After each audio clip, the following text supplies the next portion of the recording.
This is entitled The Aging Chronicle, part something, I forget. This cheery, ongoing chronicle that I have been writing for years began with amusing, harmless, and infrequent events.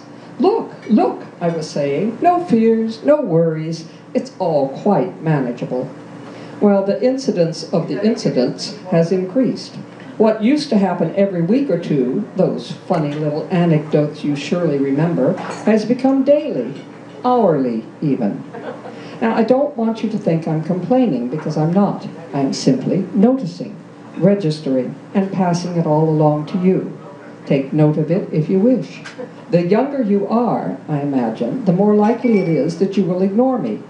But you may want to file my words away and revisit them in 15 years. After my Qigong class recently, I walked up the hill from Girard and Woodbine to the subway.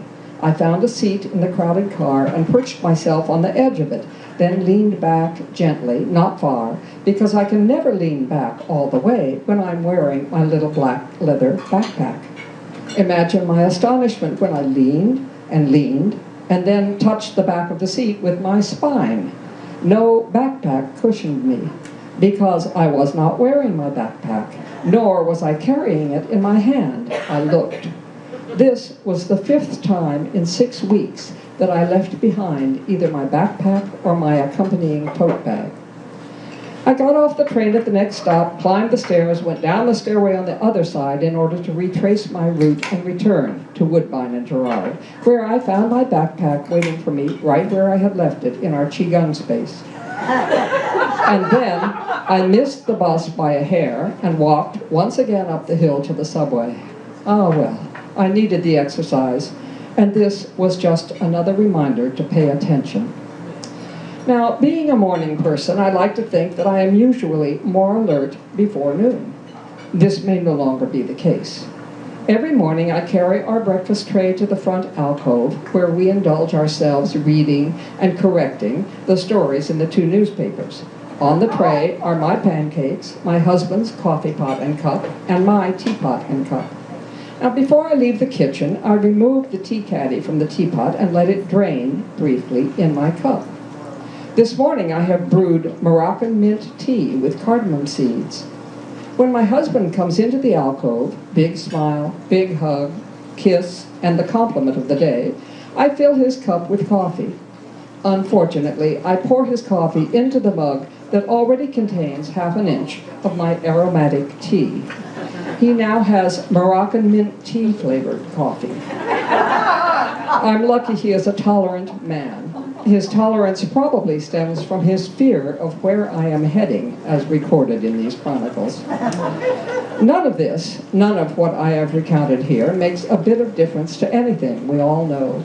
These mishaps could happen to anyone of any age, couldn't they?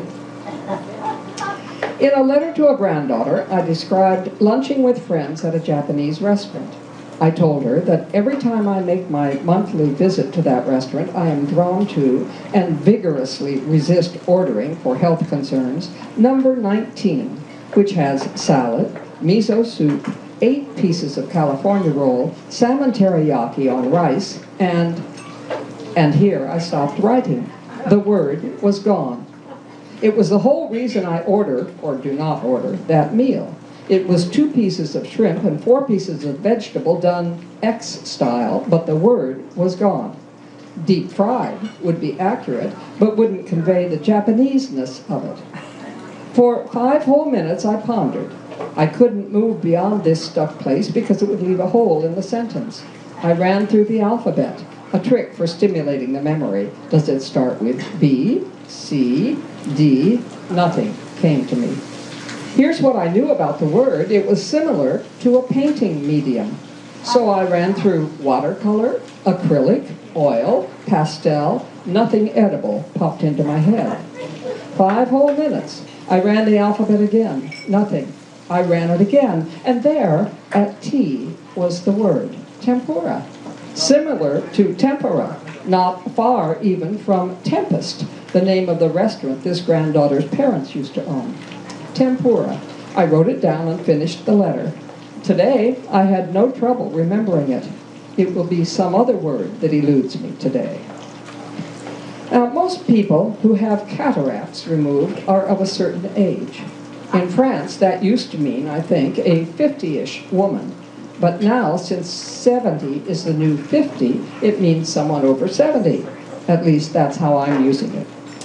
Aside from the occasional loss of words, see tempora above, I'm of a fairly sound mind, and yet I could barely follow the schedule of eye drops required for my 2 cataract operations that took place 3 weeks apart. Here are the details. 3 days before your procedure, you begin taking 2 different eye drops 4 times a day. Not hard at all. When you get home after surgery, you add a 3rd type, and you take all 3 every 3 hours for the rest of that day, then take all 3 4 times a day as you did in the beginning, except that now there are 3 different types to take instead of 2. Did I mention that they are to be dropped in at least 5 minutes apart? So it's like this. Put in 1 drop of type A, wait 5 minutes, but don't wander too far from the counter or you'll forget. Take 1 drop of type B, wait another 5 minutes. I told you not to wander away. Then take 1 drop of type C. Do this 4 times a day for 1 week. Now, are you paying attention? There may be a quiz. Omit 1 of the bottles. Good, you're back to just 2 types 4 times a day. However, the second operation is approaching. 3 days before it, you begin putting 2 types of eye drops in the other eye. You've had to buy a second set of bottles to avoid cross-contamination. Now, every 4 hours, you put 1 drop in the left eye, 1 drop from a different bottle in the right eye. Wait 5 minutes. Put a different drop in the left eye and a different drop in the right eye. And I haven't even gotten to the hard part yet. Soon we come to the 3rd type for the second eye every 3 hours, then back to 4 times a day for those 3 bottles in the right eye, while still putting 2 different drops in the left eye.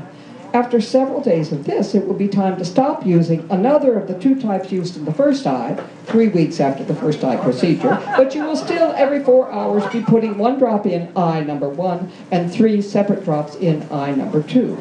I'm sure you followed all this. I made myself a calendar, though a spreadsheet was also a possibility. But here's my point. If I, a relatively lucid person still, found it close to impossible to schedule this routine, imagine what it must be like for someone 10 years older than I, whether in real time or mental acuity time.